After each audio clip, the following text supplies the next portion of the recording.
Welcome back to another training video. So this is our last chest and back night of week 7. So last night we were actually talking about how we became so fat and gross and the reasoning behind it. And there's a couple of things that we didn't really discuss yesterday. Some at the tail end of the conversation kind of drifted onto a different topic. So I kind of want to revisit that. So the whole reason why I started eating 12,000 calories a day and eating fast food like I was because I tried. So in the very beginning of my working out journey, whenever I was 14 years old, I didn't understand anything about dieting or nutrition. I just knew that you had to work out and you had to work out hard. So that's what I did. And then it wasn't until later on that I started learning about nutrition and dieting. And then what I ended up doing was I started eating a lot of chicken breast and a lot of chicken tenders. And to be completely transparent, what I actually did was I didn't know anything about cooking. I just knew that I needed a lot of protein. So I was eating eggs for breakfast, and then I would basically eat 12 ounces of chicken tenders every 2 hours. And that's it. And that's all I ate was 12 ounces of chicken tenders every 2 hours. And they were overcooked. I cooked them at 350 degrees for like 45 minutes because I had no idea how to cook.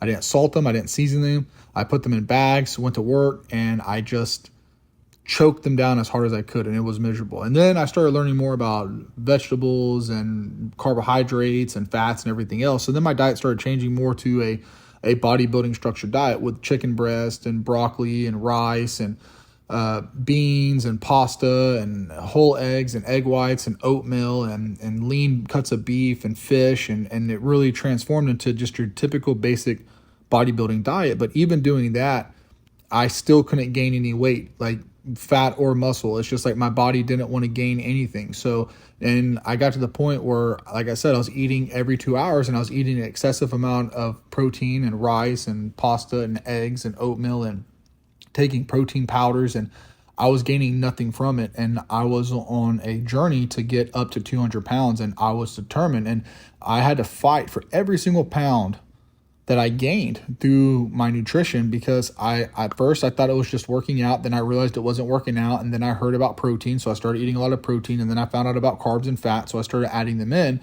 But the more I learned and the better I structured my diet, and the more diets I read about bodybuilders and the top end guys and their diets, and the more I mimicked and copied and structured my diets off of that, like I was spinning my wheels. I was like a clock. I was always moving, but I wasn't going anywhere.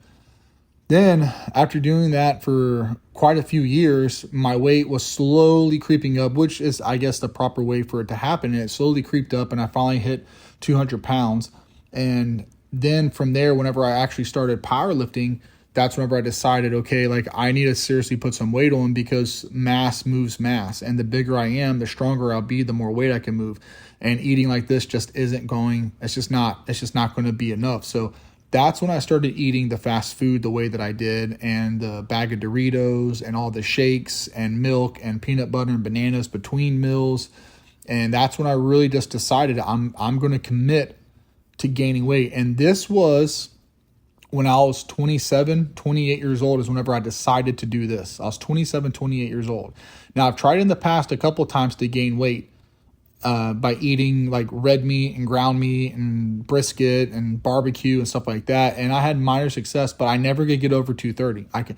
No matter how much pasta I ate and how much barbecue and potatoes, I can never get over 230. And then as soon as I stopped eating like that, my weight would just drop back off dramatically.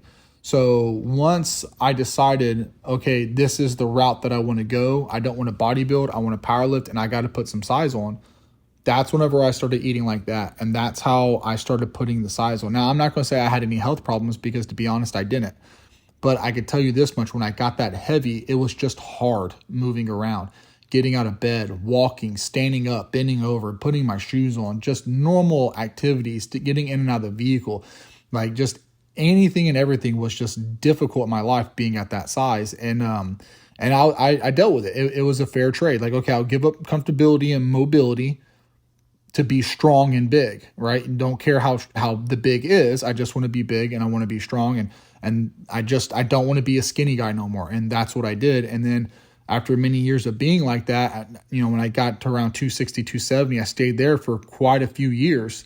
when I was powerlifting and competing until I hurt myself. And then when I hurt myself, and don't get me wrong, I had ups and downs where I would cut down to 220, 230, 240, go back up to 260, 270. So I'd get done with a powerlifting meet, and then I cut all the way down to like 220, 230, 240, hang around there for like a month or two. And then once I found my next meet, I would start putting my weight back on, and I would start gaining weight up to my competition so I could be getting stronger and overeating while I was getting closer to my competition. Because once I was done my competition, I could not continuously eat that much food every single day to hold that body weight. So I would reduce my calories, and then the weight would just fall off of me like rapidly. So that was something that I fought with for many years. But if I could go back and do it again, I would probably do it differently. And I wouldn't, knowing what I know now, I would do it differently with the nutrition. And I would have geared my meals completely different. Kind of actually more to what I'm doing right now, just higher quantities. It's not because I had health issues. It's just because of, I just think that I wouldn't have been so miserable with bloating and gas and gastro distress and diarrhea and all the stomach issues that come along from eating that kind of like low quality food, cheap food, high calories, but low quality, you know? So I just want to recap on that for a little bit, but because we kind of drifted towards the end of the conversation and kind of got away from that. And that was something that I was wanting to kind of touch on and stuff like that. But Yeah, so for me, like the issue I had mostly was just not really like I gained the weight easily, but losing the weight was my biggest area. Like I didn't really have like a super active lifestyle after I hit a certain age. Like once I started working at my current job, like doing things after work didn't really happen as much. So when it came to gaining the weight, I gained the weight easily. When I was younger, gaining the weight was a bit more difficult, but I was active every day. And then once I started working more, like I didn't really do stuff after work. I got home, especially when I started working where I'm at right now, I work nights. So I got home and it was middle of the night. I didn't do much, and then I slept during the day, and then I went right back to work. So during those first couple of years, I went from like 180-ish to like 220. And then from there, I was around that weight for a while. And then I skyrocketed up to like the 300. But like for me, taking the weight off was always my biggest issue, because trying to get into that mode and that drive of exercising again and being active and having things to do to keep me busy. Like I always struggled with those kind of things. But once I found something that had me get in that kind of groove, like interest, to pique your interest. yeah, like it made it a little bit easier. But if it ever faded off for any reason, again, I would go right back into another slump. So like for me, like I said, I needed to have something always to keep me busy, to keep me active. And if it wasn't readily there and available, that was always my biggest struggle. Well, I always remember too, whenever we were younger, I've always kind of had like a home gym or some equipment at the house. And whenever we were living together and I was working out, okay, when we were younger and we lived together, when we lived in Alvin, we would have to go to the gym to work out, and you didn't mind getting up to go to the gym to work out. And that was like interesting to you. But then when we moved to Friendswood, that's whenever you would like come home and be like, I don't want to work out because I'm not going nowhere and I'm home. When I'm home, I want to relax, and I don't want to get up and get active whenever I'm home. When I'm home, it's to relax.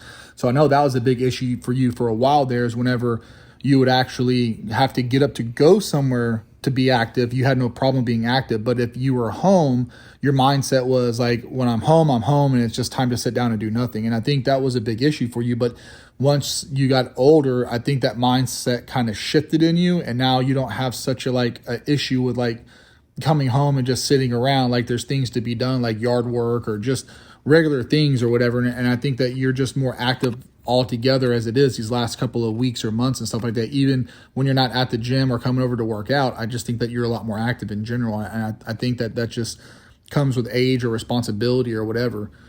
Yeah, just trying to stay busy and not fall asleep when I get home anymore. Keep myself occupied. And yeah, there's like things around the house I have to do, but I mean, it's not getting easier as I get older. It's just I'm having to do those things because it's more of a part of life kind of thing. Just keeping that little bit of drive and motivation. Oh no, wait, hold on. So you're telling me being a homeowner is more work than it is enjoyment? Hold on, you're telling me when you're a renter, you could just come home and enjoy your life, but when you own a home, you have to come home and do stuff? Yeah. Oh man, what a drag. Missing that apartment sometimes. Yeah. So you should just get an RV, man. It's just cheaper and you don't have to pay taxes on it. So List to clean. yeah. But yeah, like I said, I just think it's a shift in lifestyle and change. And like I said, for you, yeah, you had a sedentary lifestyle. You have that mentality of like, I can sit here and do nothing all day or find something to do. But if I don't have to do it, I'm not going to do it.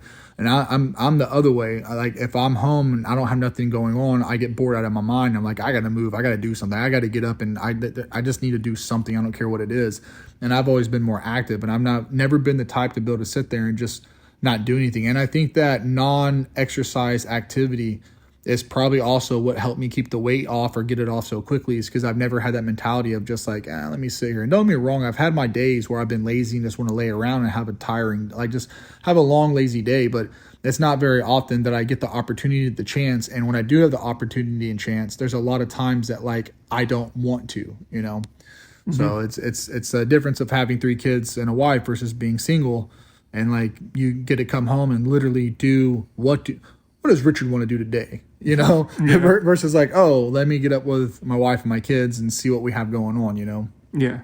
So, but I think that's going to be it for me on this one, man. I really just want to recap on what we were kind of discussing yesterday. I feel like we left it off unfinished and everything. So that's going to be it for me on this one. You got anything else? No, I'm good.